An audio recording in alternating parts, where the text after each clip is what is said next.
This wealthy man spent $1 million on a hunting trip, but after waiting for ages, he hadn't seen a thing. Just as he was about to demand a refund and head home, a figure appeared on the mountain. He immediately fired his gun, fearing someone nearby might steal his prey. He and Jason prepared to go up and take a look, but Jason stopped in his tracks as soon as he started climbing. The scene before him terrified him, because the creature he had shot was actually a man. The man rushed over to investigate, and discovered that the man he'd shot down was the gamekeeper for that hunting area. Jason was so terrified he didn't know what to do.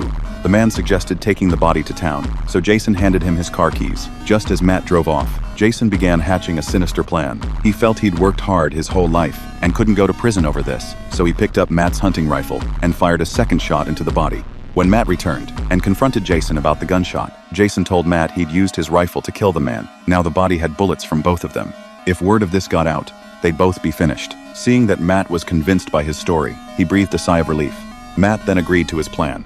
After burying the body, they prepared to drive away. But unexpectedly, Matt suddenly pulled out his phone to call the police. Jason saw him though. Jason forced him to throw the phone away, and then made him take off his clothes, intending to let Matt die of dehydration in the scorching heat, so he could clear himself of suspicion. By then, Matt was already bright red from the sun. He dragged his exhausted body forward with great difficulty, while Jason watched from a distance. Suddenly, his phone rang.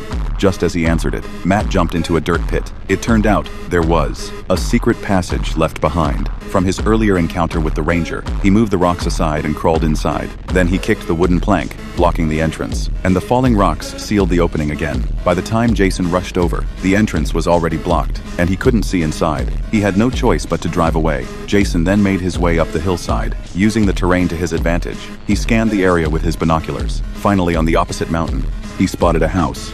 He realized this was where Matt was hiding. By then, Matt had already climbed through the cave and into the house. He grabbed a bottle of water and drank deeply. Matt, who had been suffering from burns, could finally rest, but he didn't expect that Jason had already tracked him down.